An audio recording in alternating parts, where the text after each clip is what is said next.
What's up, guys? Today we're doing something brand new on our channel, Learning with Books. Oh yeah. So this is not just a list of grammar and vocabulary books. These are real-life books that natives actually read, and they can help you in developing practical skills like grit, confidence, and good habits that will help you with your English, but also in being a better human being and achieving anything you want to achieve in life. Plus, if you do read them in English, you can develop some advanced vocabulary. Now, we're not going to be covering strategies for reading in English in this lesson, but if you would like us to make a lesson on this, then let us know by giving us a like down below. And if you're new here, we are constantly helping you to take your English to the next level like this. So if you want to learn real-life English with TV series, movies, and even books, just hit that subscribe button and the bell down below so you don't miss any of our new lessons. Now let's jump into this list of 6 incredible books for your English and your life. Alright, so the first book that I have for you on this list is The 7 Habits of Highly Effective People. Now this is definitely one of my top books ever, and I really think it should be required in high schools all around the world, because if it were, we would have a generation that would make such a bigger impact, that would get along so much better.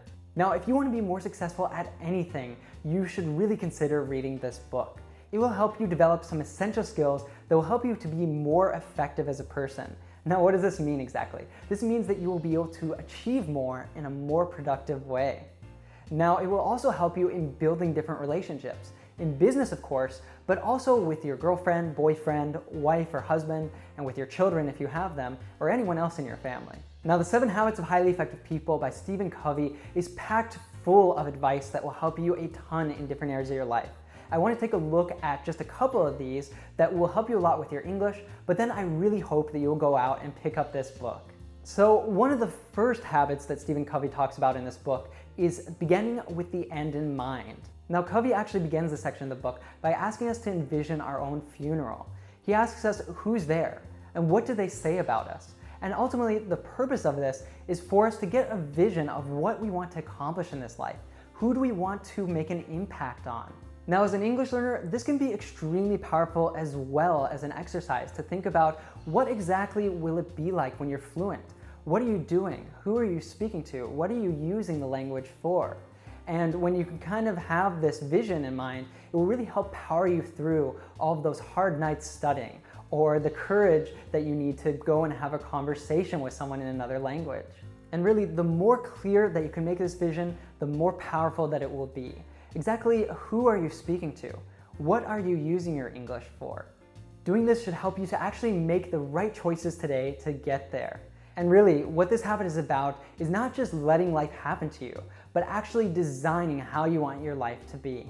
All right, and then another habit from this book that I think really applies to you as an English learner is to seek to understand before being understood. Now, this is really crucial in your own language, but if you are learning another language, it becomes even more important. Now, what this one is about is that normally we don't really listen to people. We're in a conversation with another person, they're talking, and we're probably already thinking in our head, how are we going to respond to what they're saying? We're not really listening to what they're saying. As human beings, we love speaking. In fact, think about it. For English learners, almost everyone's goal is to become a great fluent English speaker. I very rarely hear any English learner say that they want to be a great English listener. However, the listening part is so important, because if you don't really understand people, and I mean beyond just the words that they're saying, if you don't really empathize with them, really put yourself in their shoes, then it's unlikely that that relationship is going to go very far. And this is even more important when that person is from a different culture from you, because it can be so easy to judge someone when you don't really understand where they're coming from. Now, I would imagine that your big goal with English is to be able to communicate using the language, right? But communication is a two-way street. And there's a really great quote that says that you have 2 ears and 1 mouth, use them proportionally. This means that you should listen twice as much as you speak. Probably really you can think of some of the people that you feel like you connect the most to, some of the people that you've met in your life that really you felt like understood you the best, and it probably was because they were really good at really listening to you. So if you only choose one of these books on this list to actually go and read, I really hope it's this one. You will be a better English learner for it, but more importantly, you'll be a better person. All right, so the first book that we looked at was The 7 Habits of Highly Effective People. Now, how do you actually even build a good habit or break a bad one? Well, journalist Charles Duhigg got really curious about all these questions and dug into all the science of it, bringing us a book that brings us some down-to-earth stories that help us learn all about how we can replace our bad habits with really good ones. Just to start out with an example, one of the stories that I still remember is that he tells us about a man who lost a lot of weight by creating a running habit. What was his secret? He actually ate a piece of chocolate after every run, but more on that in just a little bit. So first off, if you want to learn anything, it's really important that you are able to develop habits that support it, because when you do this, it becomes effortless. This is why I used to hold all of my students accountable to creating fun everyday habits in English. And with the ones that actually succeeded in doing this, I noticed huge differences in their comprehension and English fluency. So just to give you a taste of this book, let's look at how habits actually work. Now, Duhigg tells us that habits have 3 parts. The first part is the cue. Now, a cue is something that causes another thing to start happening. So let's take, for example, running again. If you want to develop a new running habit, you might create a cue by leaving your shoes right by your bed. So as soon as you wake up in the morning, you would see your shoes and you would know it's time to go running. Now for your English, you might want to try something like pairing your studying with your morning coffee. So I have my coffee in the morning and automatically I know it's time to study English. All right, so the next part of the habit is the routine. This is really the bulk of the habit. So for running, it would probably be doing the warm-up exercises, the actual run, and then the stretching afterwards. And for your English, maybe it's actually studying some grammar, recording yourself and listening to it, or doing some writing exercises. Now the last part of the habit is the reward. And remember I told you about that man at the beginning who used chocolate to motivate himself to run? Well, that was his reward. But eventually, he didn't even need the chocolate. He just felt so good after running, getting a runner's high, that was a reward in itself. And most of the time when we think about habits, we only think about the behavior, right? We think about like eating the donut or going for an exercise, exercising, going for a run. Right. But this cue and this reward are kind of the keys to unlocking habits and to shaping them and remaking them. And so if you know this as an individual, it's enormously powerful. Now, for your English, you could totally do the same thing. You could have a treat after you've done some really hard studying or taken really good notes watching this video.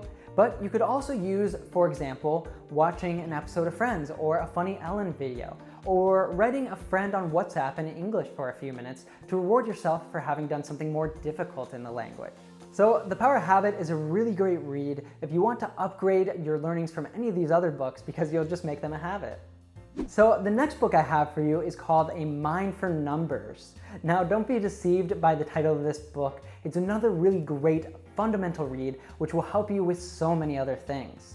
Now while it actually takes the point of view of learning math and science, which for the author, Barbara Oakley, was a really huge struggle, even though she eventually got her PhD in engineering, it actually teaches us the skills that we need to be able to learn anything more effectively. Now, for me, one of the most impactful things that I learned with this book is that we usually think of learning just as studying, that time when we really have our head down in the book and we're trying to memorize really difficult concepts. And in English, for sure, this for you would be when you have to memorize grammar rules or vocabulary. Now, while this is important for part of the brain, what is called the focus brain, to actually be spending that time really memorizing, which Oakley actually shows us how to do better, this is just half of the equation. So the other half of the learning process is the diffuse brain. And this is actually how our brain makes the connections when we're not studying. And we can actually use the diffuse brain in an effective way to make information stick. So the best thing to do when you're really stuck and frustrated on a problem is not to keep focusing on it. You actually need to get in a very different mode of thinking. And that's what's represented here. And so what this means practically for you is you're sitting there, you're working, hey, get out, go for a run, go down and go take a shower if you need to, or do something that really gets your mind totally off it. Because when you're in this mode, as long as your attention is focused on that problem, you're still in this mode and you can't get to this way of solving things. So while it is important to actually have that time where we're really studying hard, if we can then activate the diffuse brain doing something like taking a nap or playing sports, it is going to stay with us much longer. This is why if you study at night, sometimes it can be good. Then when you sleep, you'll wake up with the information much more locked down in your brain. Now, Oakley gives us a really great example of this with Thomas Edison, who is famous for inventing the light bulb. What he would do is he would be in a session where he was thinking really hard, trying to discover something, and what he would do is he would sit down in his chair with something in his hand and take a nap. Now, right as Edison was falling asleep, what he had in his hand would drop on the floor and it would suddenly wake him up. And what he found often is that suddenly he would have a discovery that he wasn't realizing before. So he would kind of use this to activate the diffuse brain. Now, this concept is really just the tip of the iceberg. So if you read A Mind for Numbers, this is definitely going to help you a lot with learning English and also for learning anything else you want.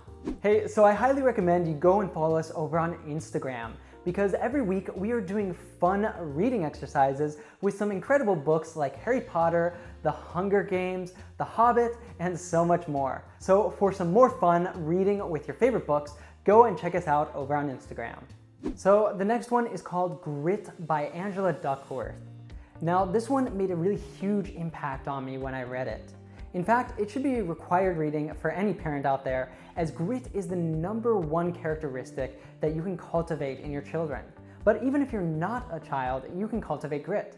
Now, what is grit? I'm saying this word a lot, right? Now, Duckworth uncovered that grit is the #1 characteristic shared by successful people, whether they are soldiers, musicians, athletes, or students. Now, grit is a combination of passion and perseverance.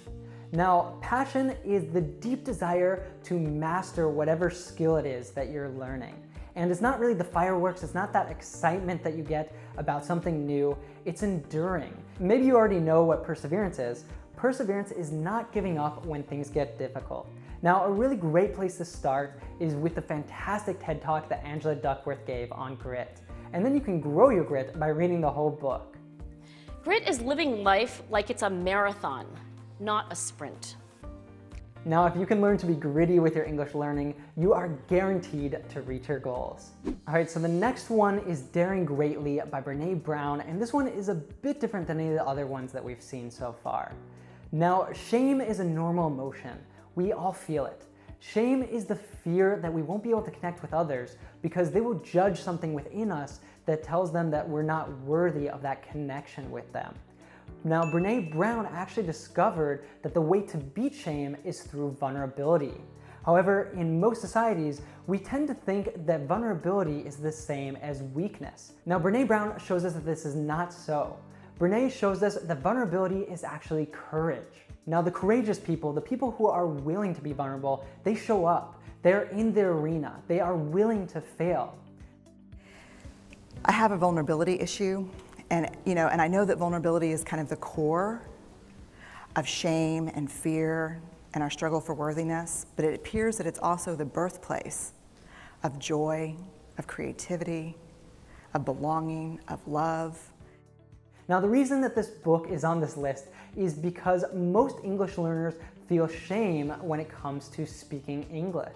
Now, for you as a learner, vulnerability is being able to admit that you are not perfect, that you make mistakes, and to embrace those mistakes. It's that courage to be able to have a conversation with someone and to sound a bit like a child, to feel that silliness and be okay with it. And to know also that the people who are critical are just scared by your courage because they don't have that same courage to go out there and to do something that's really difficult, like speaking in another language. Now, Brené Brown can say it so much better than I can. She actually has one of the most watched TED Talks of all time on these topics. So I highly recommend that you start out by watching that. And if you're interested in these ideas, then you're going to really love reading Daring Greatly. So a really great strategy to improve your English with these books is to listen to the audiobook while you are reading it. This way, you not only improve your reading and your vocabulary, but you also improve your English listening. And it's just so convenient. I love listening to audiobooks every day while I'm making my breakfast. Now, I've got a really great opportunity for you to do this as well. You can sign up for Audible with the link down in the description below, and in addition to a free 30-day trial, you will get 2 free books. So just imagine, you could choose 2 of the books from today's video and listen to the audiobook absolutely free. And even if you decide not to continue your subscription after the 30 days, you get to keep those 2 audiobooks yours forever. So what are you waiting for? Sign up with that link down in the description below so that you can start learning with Audible and improve your listening with those 2 free audiobooks. All right, so the last but not least book on this list is The War of Art by Steven Pressfield. Now, this one is very short, but nonetheless impactful, and it was extremely popular in the entrepreneurial community.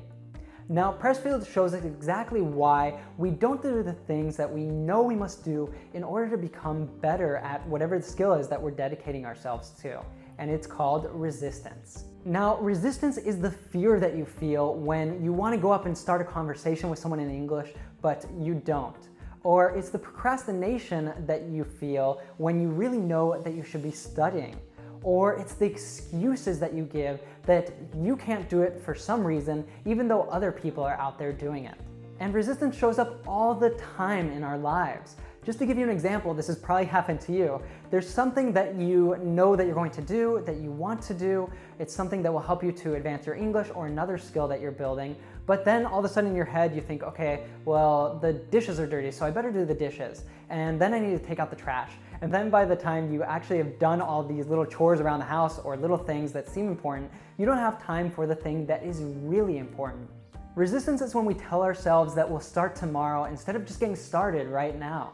Resistance, as I define it with a capital R, is that negative force that arises whenever we try to move from a lower level to a higher level, or where we're trying to identify with our nobler nature, with our higher nature. You're trying to get out of your own little petty ego and channel the muse or try to get something wonderful out there. So that elicits resistance. It elicits this equal and opposite negative force. Now, Pressfield differs between pros and amateurs. Now, amateurs let all of that fear, excuses, and procrastination get in the way of attaining their higher self. Now, the pros, they also feel the fear. They also hear the voice in their head telling them that they have to do something else before they get started. But they recognize that as part of the process and they show up and do it anyway. Now, in The War of Art, Pressfield gives us the information that we need to stop being an amateur and to become a pro. Now, are you a pro or an amateur with your English? An amateur will watch this video and then not really do anything different.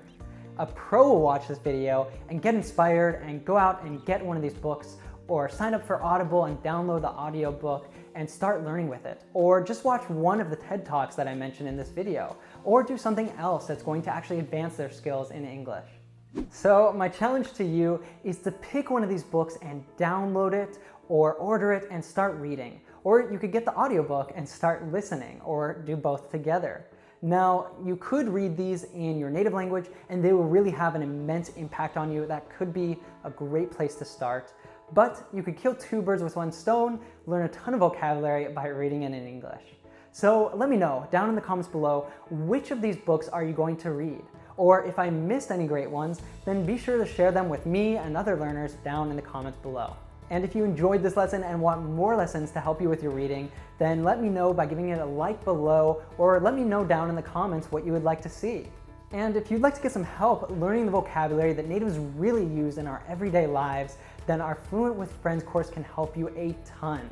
So I highly recommend that you check that out by signing up for our free 3-part masterclass.